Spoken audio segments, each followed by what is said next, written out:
Announce that Ancient Faith Radio has 4 sessions devoted exclusively to the art and production of effective audio recordings, including one by Derek Cummins, an AFR producer, and another by Brian Jarbo, an engineer at National Public Radio. I myself will conduct introductions to the podcast process, as well as to the genre of podcasting. Be prepared to learn a lot and leave the conference motivated and energized. Hope to see you there. Register at store.ancientfaith.com/content-creator-conference-2022. That's store.ancientfaith.com/content-creator-conference-2022. Proclaiming Christ, victor over sin and death. You're listening to Ancient Faith Radio, your Orthodox Internet radio connection.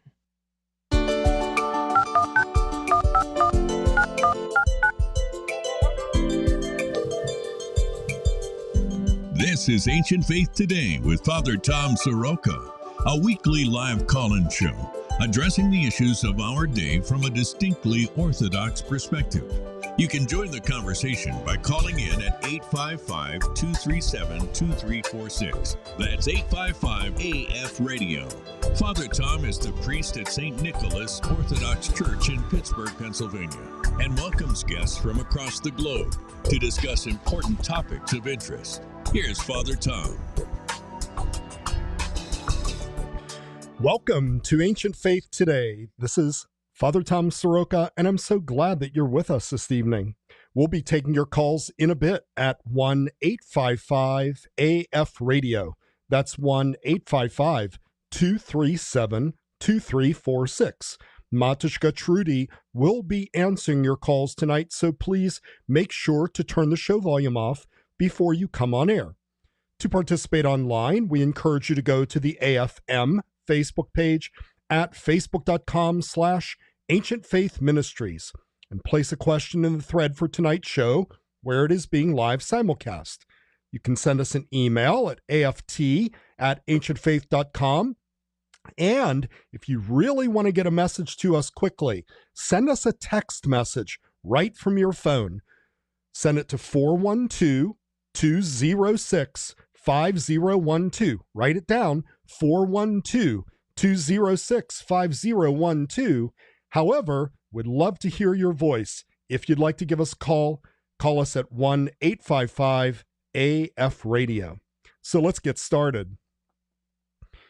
Sadly, schools in the United States have been in the news again recently, this time mourning the unconscionable epidemic of school shootings, unbelievably, this time in an elementary school.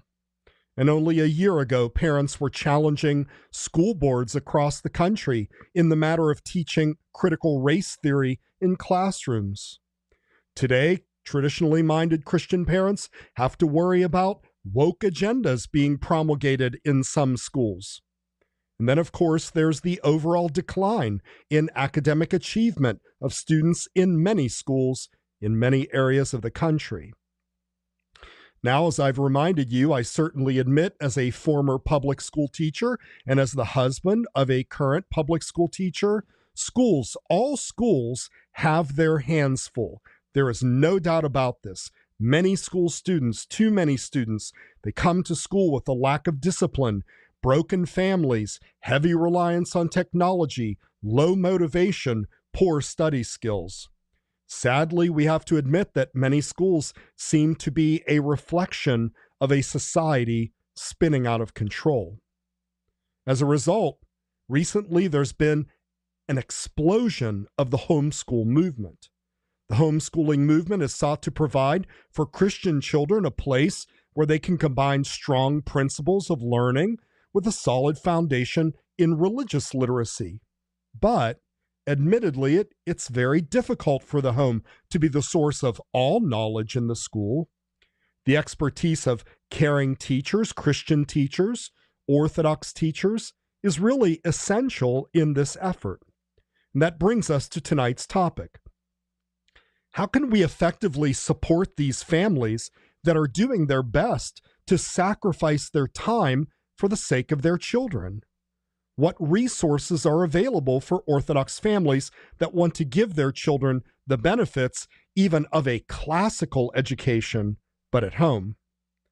So tonight we'd like to welcome Presbytera Maria Koulianos. She's the principal of the St. Raphael School, an online school providing classes for homeschooling students.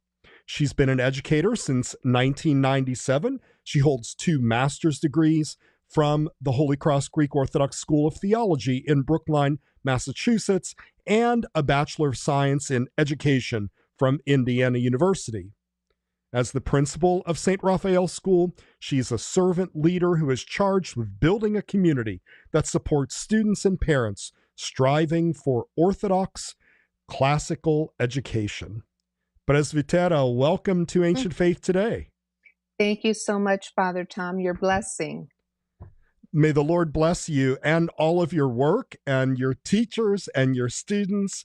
This is so exciting. And I have to tell you something, Yes. I monitor, well, first of all, I know you through your many fans. Of Oh, course, I my. have them in my parish also. But also, this is one of, I'm sort of shocked, to be perfectly honest.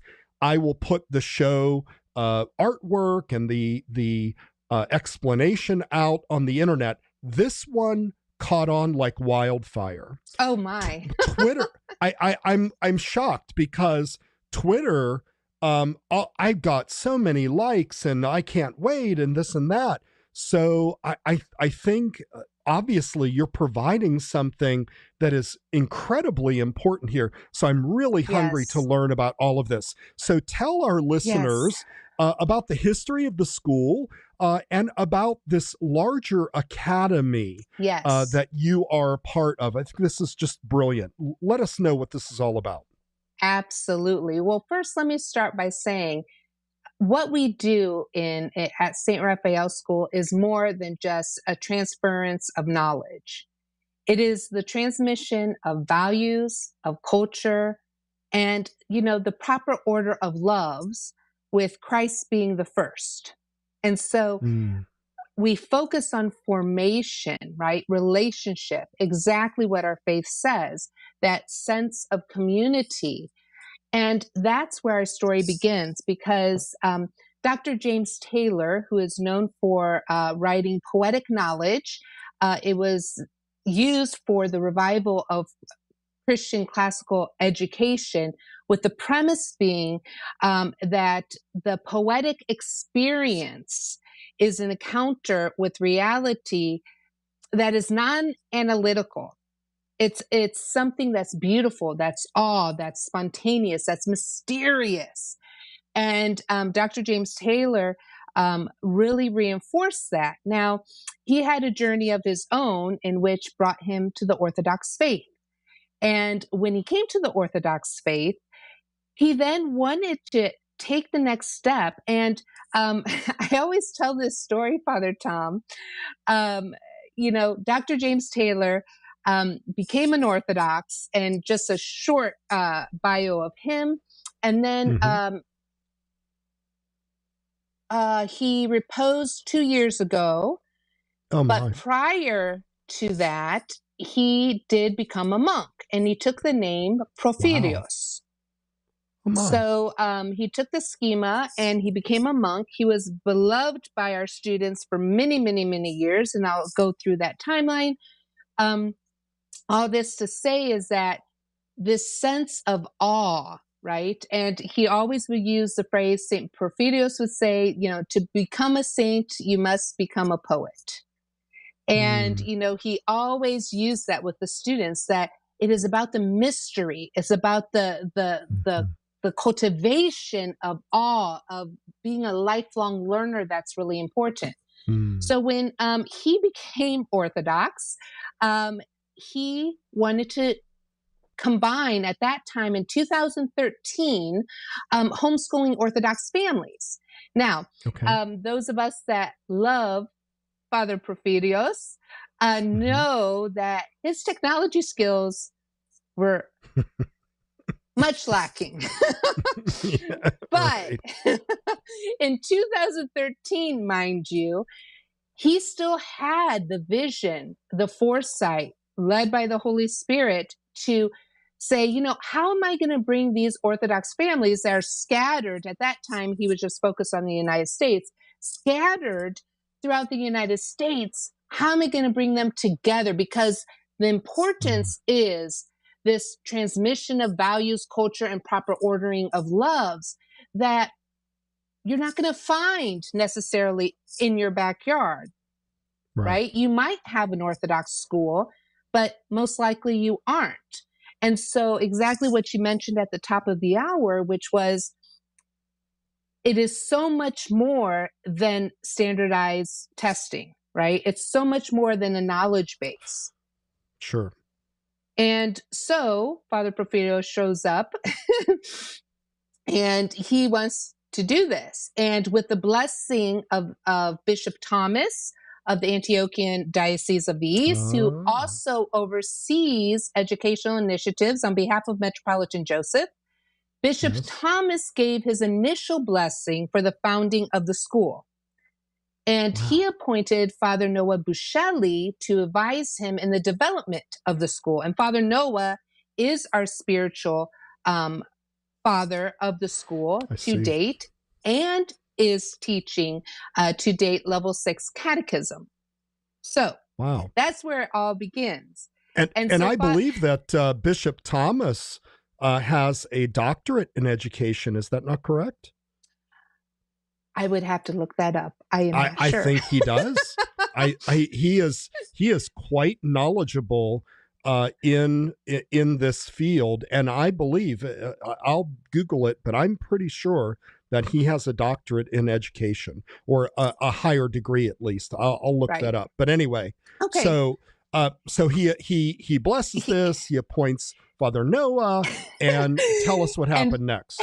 And Doctor, of course, you hear the story. I wasn't part of the original story. I didn't come aboard St. Raphael School until 2016. But he, Miss Elizabeth Johnson, who was an original instructor, she's actually retiring this year. She tells the story the best. She says, Father Porphyrios, then Dr. James Taylor, comes into St. Amelia Conference and starts putting little pieces of paper down on tables that say to the effect, I am looking for teachers to teach online. Wow. And from that, it was a trickle effect, right? So it came into existence to serve homeschooling Orthodox families.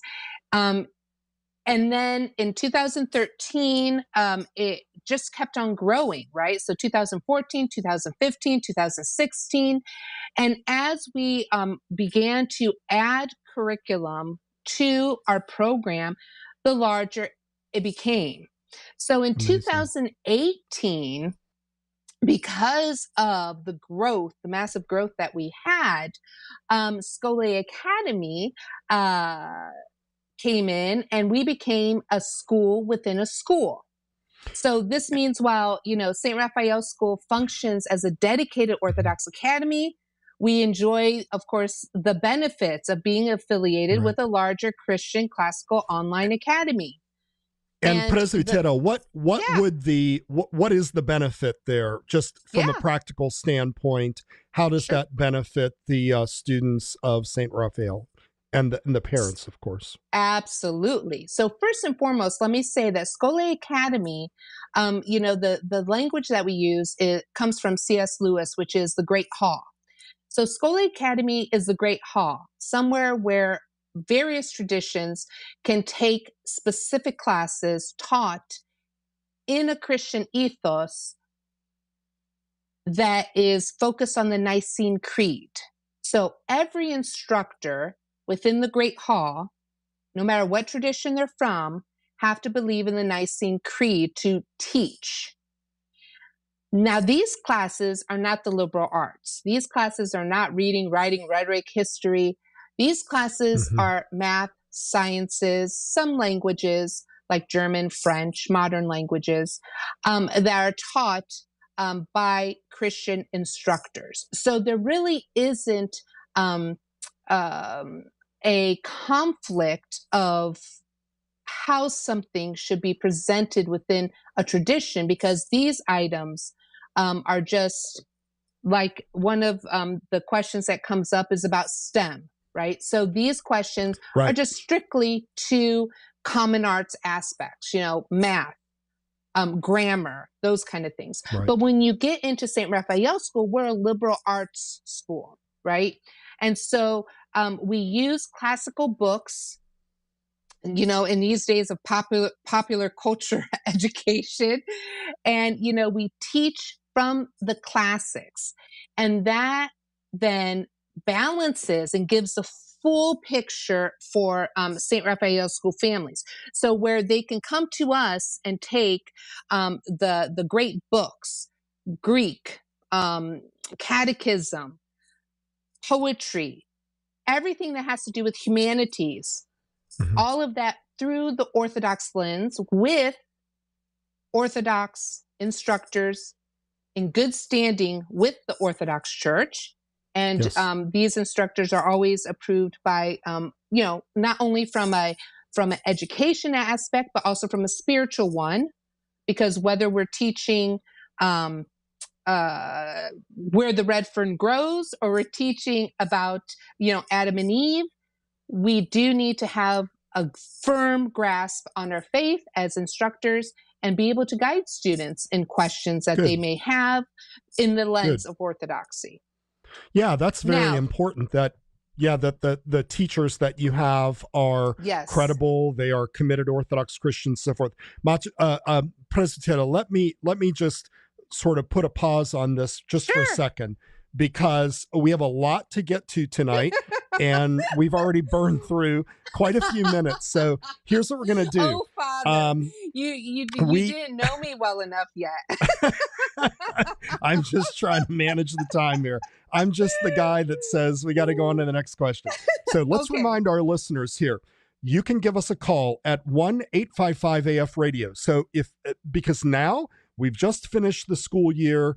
We're thinking about the summer. We're thinking about next school year. All of the schools are having their tours and, sign up for our schools. So this is a wonderful opportunity to speak with the principal of St. Raphael School, who will be able to answer questions about the services that they can provide. So give us a call at 1-855-AF-RADIO, even if you don't want to ask specifically about the school, but maybe you are a homeschooler, maybe you have questions about classical education. Give us a call about that. Also, don't forget, you can text us at 412-206-5012.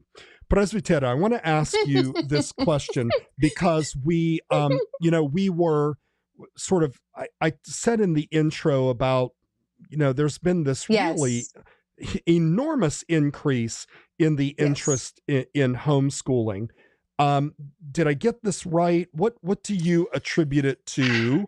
And tell us, you sort of hinted at it. What kind of numbers are you looking at in terms of increases year over year from the beginning?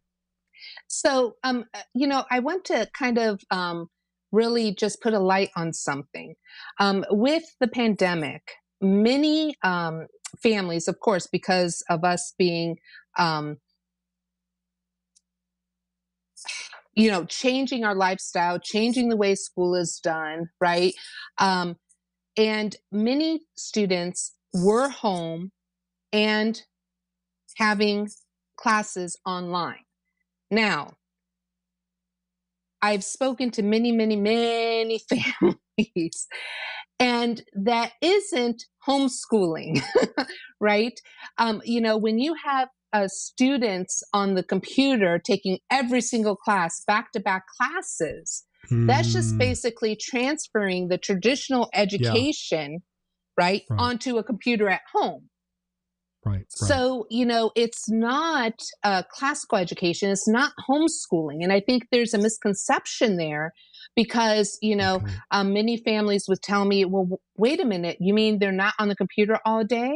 And it's like, no, no, no, no, no. So when we think of the difference between traditional education and classical education, right?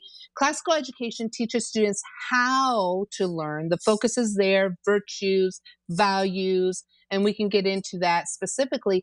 And Yeah. traditional teaches what, right? Which Right. then waters Good. down into standardized testing. Sure. So, I wanted to kind of highlight that misconception because when No, we talk it's a about, very good point. Very yeah. good point. So what is the increase? Well, I think it's multifaceted. Like I said, from 2013 up until now, we have grown greatly, substantially. And, Mhm. if you go to our offerings, our our website all course page, you'll notice that it's mindful and it's Mhm. used to augment and enhance what's happening at home, right? So we're Okay. not what we would call an umbrella school that you're going to Right. just take your child and they're going to sit there, 7 hours a day. Mhm. So homeschooling itself, I think the interest is multifaceted. One, how can I teach the faith? Right before we came on, I was hearing Ann Bezerides talk about, Yes. okay, so how do those of us, because, I was in public education, how do those of us that have students in a brick and mortar get this classical education? And Right. you can. It's a hybrid. So one of the things St. Raphael School has done is put classes later in the afternoon this year, so that let's say your child does have to go to a public school, and then Ah. afterwards they can take these specific classes, whether it's Greek, poetry, history, in the afternoons to again reinforce that formation, right? And Oh, the wow. lens of orthodoxy in the liberal arts. And Oh, so that's I think, brilliant. yeah, we have been trying to be mindful and listen to our families, because again, every situation is a bit differently. So the interest and increase, I think, really has to do with it steadily progressing through up um, of our society today, first and foremost, and us understanding as Orthodox Christians, we're in the world, but we're not of the world. Sure. And so how do we then navigate that, So, it's about the relationship. It's about the flexibility, learning differences, and that interest is peaking. But again, I go back to not necessarily because of the pandemic. The pandemic just shed a light on the weaknesses, I think, in Hmm. some of the traditional education programs. Now, don't get me wrong. I'm a product of public education. I went to Yeah. Indiana Yeah. University. Sure. I was a public school teacher for Yep. 11 years, did some time in Mhm. private, and now I'm here.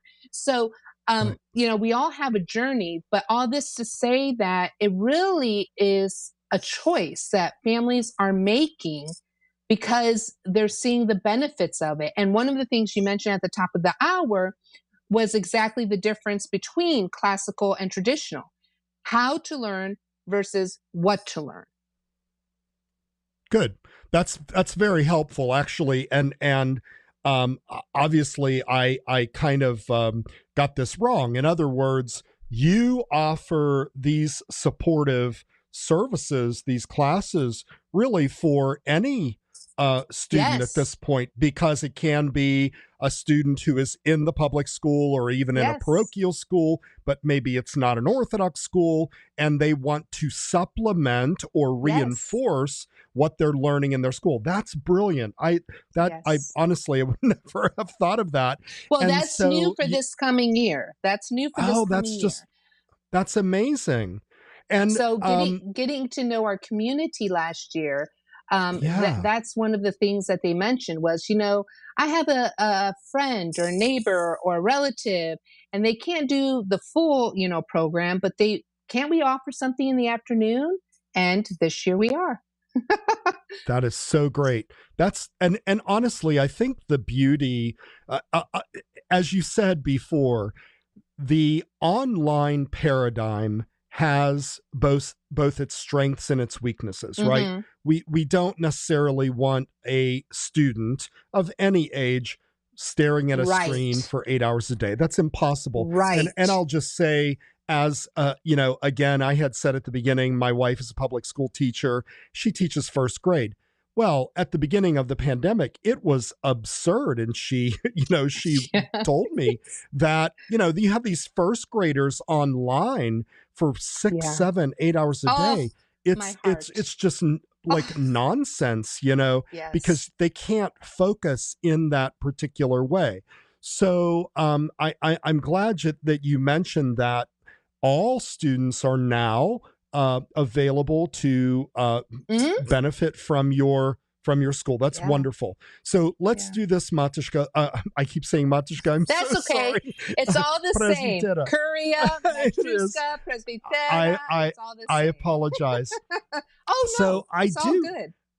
I do want to ask you, however, when we look at the homeschooling specifically, okay, what would you say is the greatest challenge that parents face when it comes to homeschooling? You've been doing this long enough. You're dealing with the parents. What are the problems that they are bringing to you where you're filling in that gap? Well, it really is dependent upon where they are in their homeschooling journey. So we try to be a source, all of us, all the instructors, myself included, Scole Academy included, try to be a source of help. So wherever they're at in their homeschooling journey, how we can help them. If it's a matter of, I just don't know where to start, right? I have this, let's just say first grader.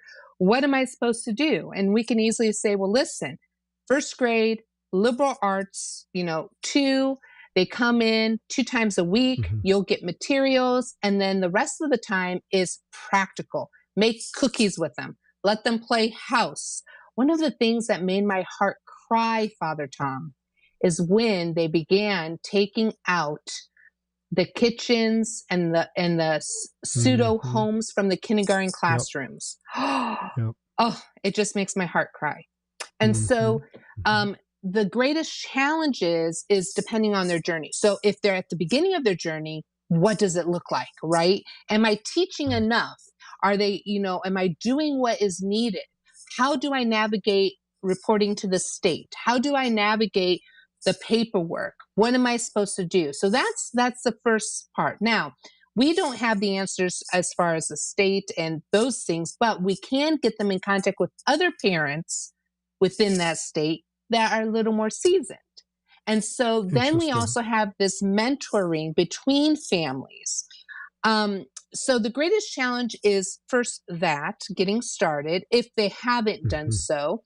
And then probably the next one would be having co-ops with like-mindedness. So again, originally Father Porphyrios, Dr. James Taylor, founded the school to bring Orthodox families together because they're teaching homeschool because they were spread out in the United States. Well, co-ops are a way of going in person together and having some of these interactions with other children and families of the like mind. That's number 2. And then the third thing is learning differences. So my child has dysgraphia, has dyslexia, has executive functioning skills. Yes, what can we do? And so one of the things, of course, that we do at St. Raphael School, we work very closely with all of our families, all of our students. Our curriculum is student-centered, and we make sure that we reach through differentiation, through various culminating activities that help them choose how they learn best and then use it for that. But also, and this is one of the benefits of us being attached to Schole Academy, is we have a Center of Learning Differences that actually have instructors that are certified in learning disabilities. So we have that, and we also have a tutoring center. So let's say, a student needs a little more, attention on something over the summer or even during the school year. They can go to the tutoring center, and we have tutors that are, again, top of their fields, that believe in the mission and the vision of what is Schole Academy, St. Raphael School, and all the houses of study for classical Christian education. So those are really the top three. That's amazing. And I think what's most impressive about this, often people will bemoan the lack of cooperation that we have between churches and religions and so forth. This is the perfect model for where we can cooperate with other Christians to bring our children the best of our tradition and the best of knowledge in the Western and the Eastern world, how to think, how to write, how to listen. This is it's fascinating, and what a perfect model to do that. So thank you so much for welcome. Providing that. All right, so here's what we're going to do, Presbytera. We are going to take a short break, and when we come back, what I would like to do is talk a little bit about the classic, the idea of classical education. You had mentioned previously about STEM. I think we have to talk about it only because there's such an emphasis in our society about, being an engineer and being a doctor and so forth. These are very important things. Our society needs these people. So let's talk about those things. Everybody, you are listening to Ancient Faith Today. We're speaking with Presbytera Maria Koulianos. We are talking about the St. Raphael School, which is an online academy providing resources to Orthodox students.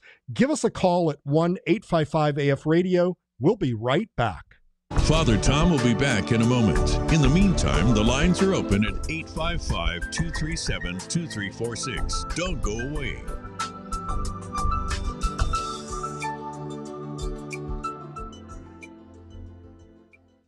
New from Ancient Faith Publishing. Secret Turning, a collection of short stories by Stephen Signori. So I'm out in the lot at Auto Heaven, and up comes Father Nahum from behind, grabs me, gives me a kiss, and tells me he's happy to see me. Wearing his worn-out dungaree bib overalls with the beat-up straw Stetson, pulling his wire basket, going shopping on the avenue. How old is Nahum anyway? Sharky asked. Older than he acts, Lefty said. To be ready said, yeah, and younger than he seems. So he says to me, Theodore, the church is much better when you're there. It's not the whole family when we don't see you. You know, God misses his children, and Nana Olga misses her son. Now available in paperback, ebook, and audiobook at store.ancientfaith.com. We're back with Ancient Faith Today and Father Tom Soroka. Give us a call at 855-237-2346. Here once again is Father Tom. Ancient Faith Today, we're speaking with Presbytera Maria Koulianos of the St. Raphael School, and we're talking about the offerings, and we're talking about homeschooling and classical education. And now we're going to talk a little bit about, because I know it's on a lot of parents' minds, right? I can't teach them the math that they need, or I can't teach them the science they need, right? So, Presbytera, how are parents going to deal with this, right?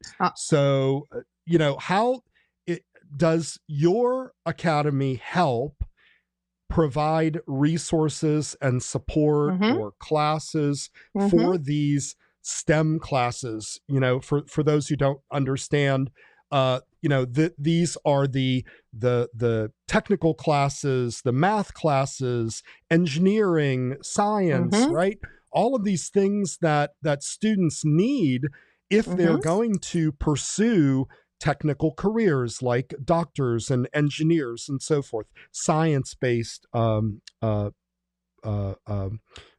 degrees. So how does that happen, Presbytera? How can somebody, a parent, say, I want to homeschool my kid, but I don't know anything beyond algebra? Yeah. How do they do that? Excellent question. Excellent question. Can I kind of root it in what classical education is one more time? Yes, please. Classical education is a long tradition that emphasizes to seek the truth, the goodness, the beauty, and the study of the liberal arts and the great books. Liberal arts is very broad, right?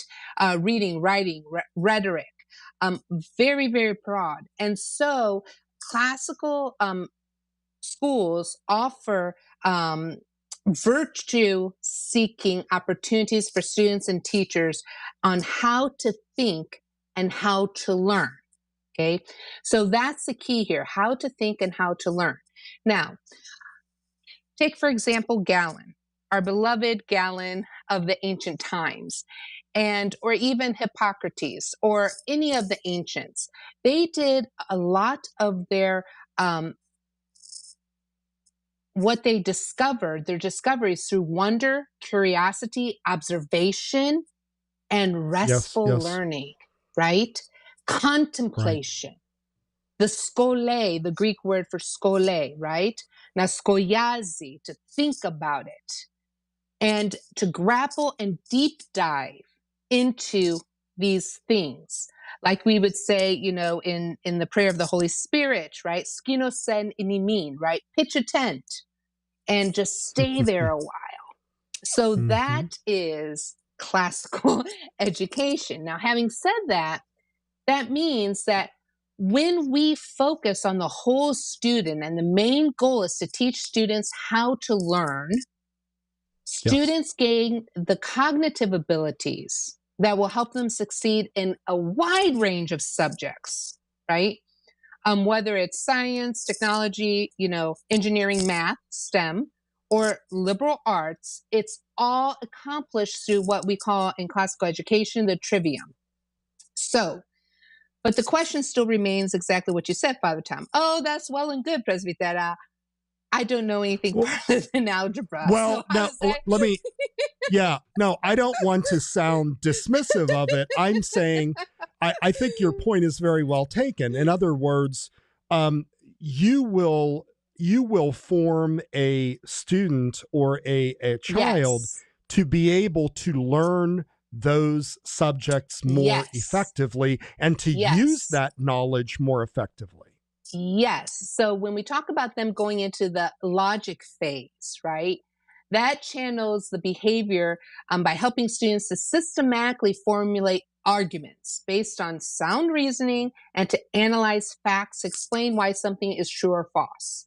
And so when we talk about what they're going to learn, it is really how we're, facilitating or showing them or guiding them on being lifelong learners first. That's the first step. Right. Because once they have that, then we can expand into these other areas. And so, you know, students study source documents, right? They look at schematics as engineers. All of these things take the original classical approach. Now, we still have to have some teaching there, right? Because, you know, you can't just learn without a master. In other words, you can't learn without someone who already knows the material. You need someone to help guide you along. So one of the wonderful things about our community being with Schole Academy is we do have those there. We do have I'm sorry, I just lost my train of thought. We do have the math, the sciences, the programming. Yeah, I see that here. There it is. I mean, we have programming as well. So we do Algebra have 2, trig, pre-calculus, logic of programming. Yes. Yeah, it's all here. That's amazing. It's all there. And so, it's kind of like in tandem, but the classical approach allows everything to really be internalized by the student, right? Making it their own. And that's what we're talking about, the difference between the how and the what. They're making it their own. It seems to me that the benefit here, the benefit proposition, if you will, for the parent is to say, look, you can teach many students how to do math, but, what to do with that, how to think about it, how to apply it, how to approach it, how to use it creatively, how to use it ethically. This requires more than just learning the principles of mathematics. Yeah. Or the algorithms. All right. So, right? Presbytera, we have a couple of callers. I think one of them you might know. I'm not sure here. All right. Danielle, welcome to Ancient Faith Today. Hello, you Danielle. are on the line with Presbytera Maria. Danielle, hi. Good evening.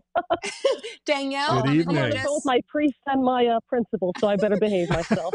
I'm going to do a shout out, though. So Danielle is going to be teaching Carpatho Rusyn plain chant for St. Raphael School, but she is teaching math for Scolae Academy. So. And science, yep. I'm getting to do everything. And you have a degree? You have a degree in math? Yeah. Yep.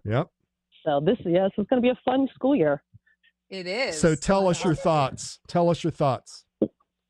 Well, I haven't started teaching yet. My first class is actually going to be starting in 2 weeks from now, a science fair summer camp. But I'm so excited for that. But I'll speak to you tonight as a parent. My kid's been part of the school for, I think, 4 years now. Yeah. And it is, for all the complaints I've heard about virtual schools, this is virtual schooling done right. This really is. It's small classes. My kids get to share with a small amount of classmates, and they've made friends, honestly, around the world. Oh, yes. Mostly in the United States, but really, it's neat. My kids get to see, kids from all the different kinds of places, and they really find it interesting. But what really impresses me about this, we're in Pennsylvania, so I have to go through getting the kids evaluated at the end of the school year. So I have to sit with an evaluator, and they are always impressed with my kids' St. Raphael work. Well, you have impressive kids. Come on. A little bit. They take after me a little. Well, no, what's crazy is I'm the math and science person, but my kids' literary skills, they're really picking this up from St. Raphael's and Scolae Academy. Some of the poetry that comes out of both of them, it's pretty good stuff. So would you say that the all of the principles here, no pun intended, that Presbytera Maria has been speaking about really are developing in your children? In other words, it's not just that they are learning rote facts. It's not just that they're learning math and science and English, but somehow the spirit of this classical education is what, molding them? What do you think? I definitely think so. Now I'm a former public school teacher myself and went to public school too. And I still feel like all these years that I've been away from teaching in public school, I still feel like I'm detoxing from the idea that you have to cram so much stuff by the end of 5th grade, 6th grade, 7th grade, or else you haven't done your job. That's not how this kind of education works. I feel like my children are learning how to learn. I don't have to sit there and pound them with facts or ideas and such. They're able to figure these things out for themselves now. This is what they're getting trained on. And it's impressive. And it seems to be a commonly proven fact that homeschooling children, homeschooling students are scoring far above their peers in other schools. They're doing very, very well. So All right, Danielle. Well, it's a case-by-case basis. Each kid is getting what they need, exactly what they need. So what tip would you leave with parents that are thinking about St. Raphael School and about sort of the online classical paradigm that supplements the homeschooling curriculum, or even those who are in schools? I would say start with 1 or 2 courses, get the feel of it, and see what your child needs, and you could keep adding on from there as the years go on. That's what my family's doing. And the support that you receive from the school, are you confident in that? Oh, absolutely. Like they're teaching us. I'm outsourcing the things that I'm not comfortable teaching.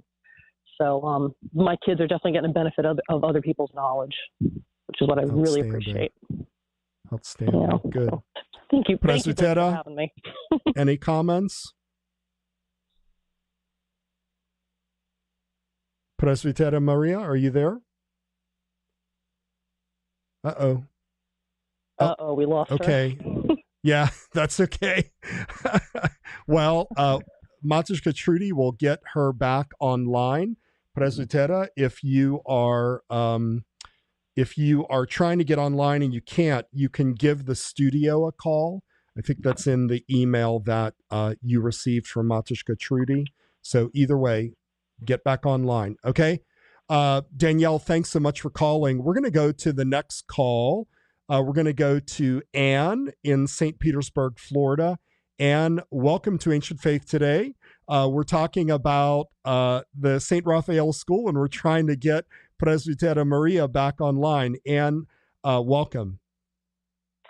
Hi, Father. Thank you for taking my call. I do have a question regarding a person like myself. I have a 3-year-old, and I do receive St. Raphael and the School Academy's email, which is how I knew about this call tonight.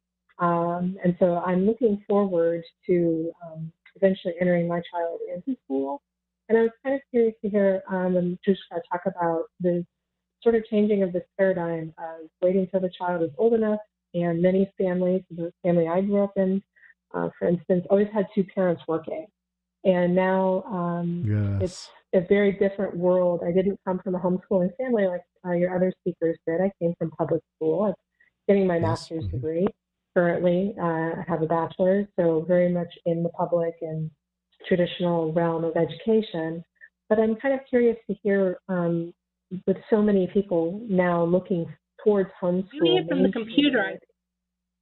If she could maybe talk a little bit about how people are navigating that transition from going from public into this sort of thing with a 2-parent household with 1 parent maybe not working, because it really is like a whole new world for someone like me. Yeah. Just looking into it. Yeah, that's these new people. So it's great to learn about it, but it's very intimidating at the same time. That's a great question. Yeah, that's a really great question. So I think Presbytera Maria is back on. Maria, are you there? Hi. Presbytera? I'm here. Hi. Ironic.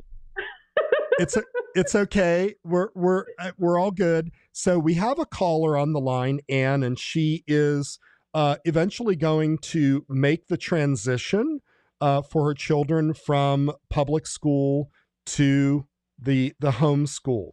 So what advice can you give her to help in that transition? Because in her words, and I'll let her speak for herself, she said it seems intimidating. She is online. Anne.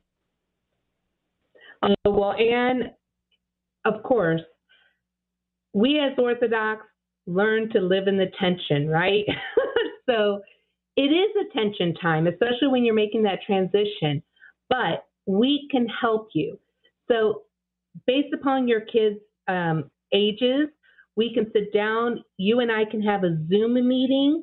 We can kind of look at the course offerings and talk about what is classical education and how many classes based upon your children's ages they're supposed to be taking and what can be done on the home front. When we're talking about the pedagogy for the younger students, it's less entailed versus, let's say, high school.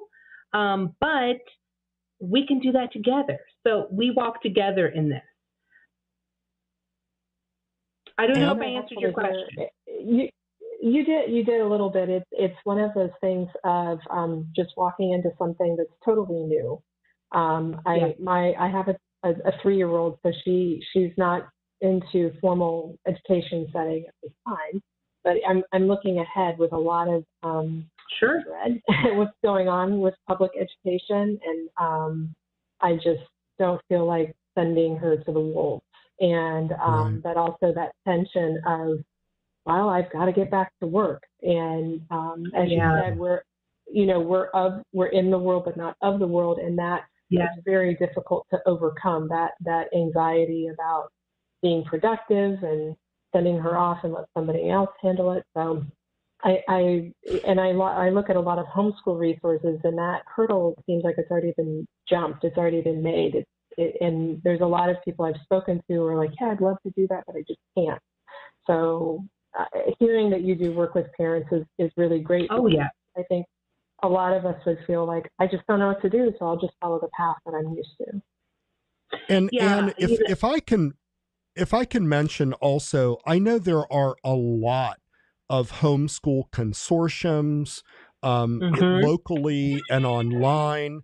And if you have not yet, I would really encourage you to reach out to those people. They pop up everywhere, really.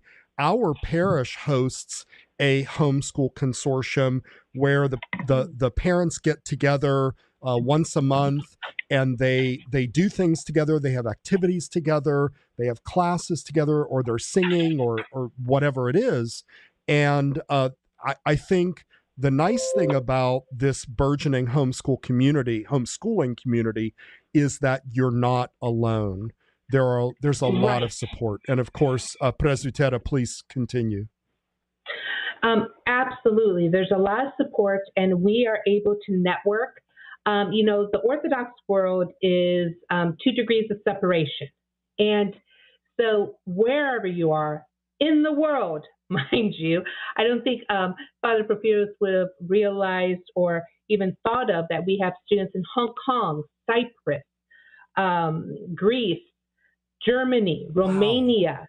I just think we have the network to support you. And the other benefit is, outside of the fact that our instructors are very well educated and impressive in their own rights, and they're here because they believe in this mission and vision, they too are homeschoolers. So we have, for example, Dr. Erin Moulton in the lower school, who teaches level 1, and so, that would be your direct contact. She homeschooled all 4 of her kids and still has one, I believe, at home. Presbytera Jennifer Moore homeschools all 3 of her daughters. So, we're talking about educators like Danielle, who was just on, that not only in their own right know their discipline, but also have walked the path. And as Orthodox Christians, we help each other walk the path. So it is overwhelming, but in the tension, we can make it happen. Yeah, and I think there's a sacrificial aspect to all of this, because these are our children, and I think we are seeing the result of, and I'm as guilty as anyone. Again, my wife and I both work, and we have talked very frankly about, did we do the right thing by sending our children off to school? Could we have done this differently? Because once they're grown and out of the house, it's too late.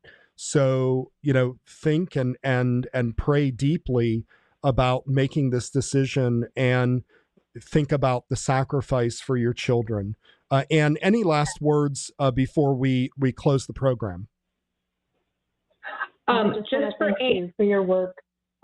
It's really edifying to see it. And I think, as you said, Father, it's like we're either sacrificing our children for us by sending them off, or we're sacrificing for them in some other capacity. And that's always the tension, I think, that she mentioned in that relationship. there's always something we have to give. And please reach out to us even now. Please go to our website. You can go to under About Instructors. You can find my email. Just email us, and we can kind of have the long-term goal, right? But we can give you some information to kind of put you at ease with the journey. All right. Well, thank you so much for your time, and I appreciate it. Very good. Thanks, Ann. Thanks for calling in. So, Presbytera, we've come to the end of our hour, and I apologize for the technical difficulty that you experienced there. Oh, it's all good. Do you all have any kind of a presentation where people can go online and hear about this? Yes. Tell us about how people can learn more about your school and what you do, et cetera, et cetera. Very good. So if you go to raphaelschool.org, that will take you to our website. There you will find our student parent handbook.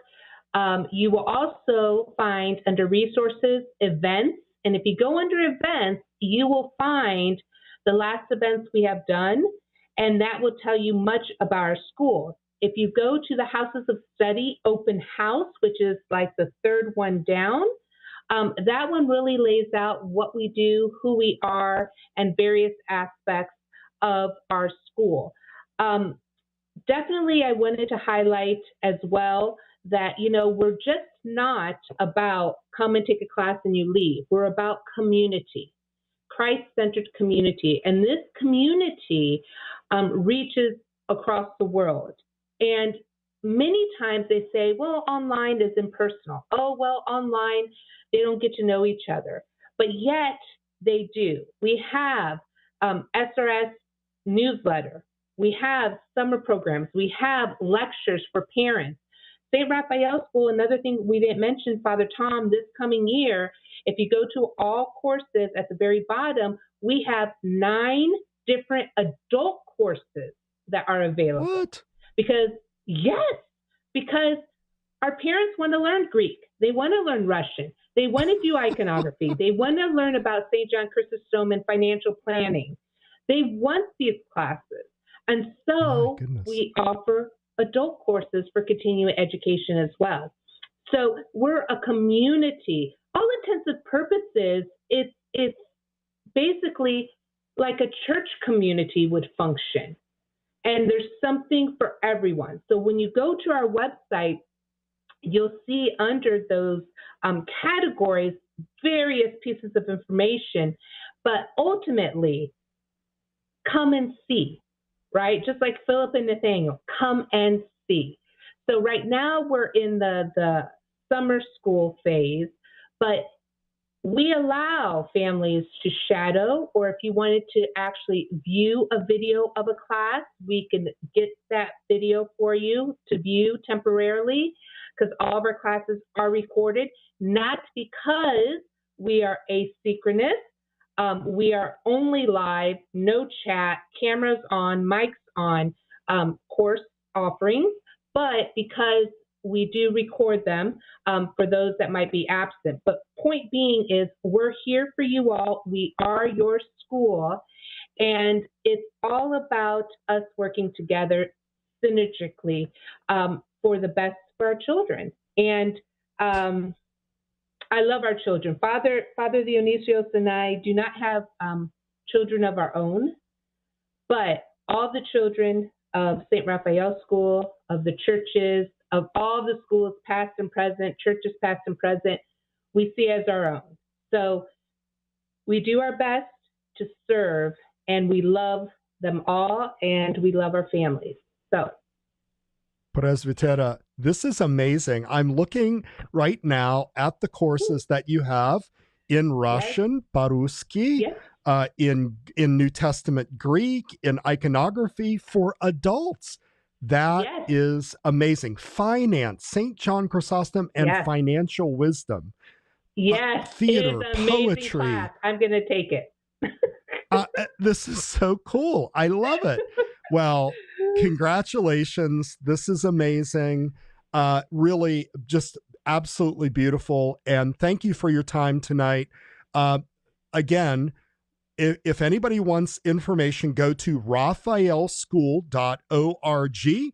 You will find Presbytera Maria there, and she'll be happy to help you. Presbytera Maria. If you want to see what our students are up to, the first item on the events is open mic night. We do that every year. We showcase student work, a whole lot. It only lasts an hour and 15 minutes, so we're selective on, what students come by. Usually we just have the right amount, which we did this year. But anyway, you can actually go to open mic night and see what the students are doing. And I'll just leave you with one quote. We have a new instructor, Father Tom, that's coming in, and he came to open mic night. And I quote, he said, "The writing of these exceeds that of my freshmen in college." Wow. Yeah. That's a testimony right there. Incredible. So thank Presbytera you. Maria, thank you so much. And keep up the great work. Yeah, may God bless you and bless the school and your instructors and students. And we're looking for even greater things coming up in the years ahead. God bless you. Thank you. Thank you again. God bless. Thank you very much.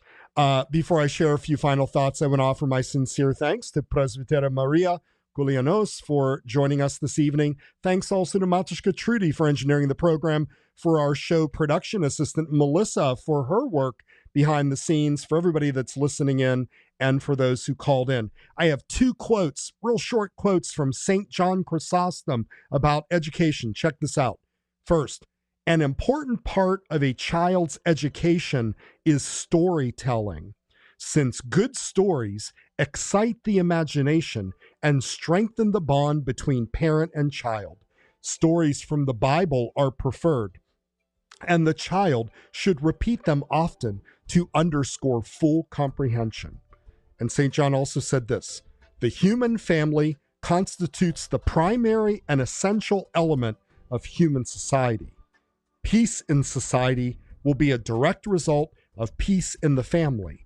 Order and harmony in the secular political realm will be in direct result of the order and harmony which arises out of a creative guidance and the giving of real responsibility to children by assigning specific tasks to them. That's St. John Chrysostom, and that's our show for tonight. Remember to like us on Facebook at facebook.com/Ancient Faith Today. Share out our program after that's posted. Give us your feedback and contact us with any ideas or topics that you might want to hear about. Join us next Tuesday evening for another live edition of Ancient Faith Today. Good night, everybody.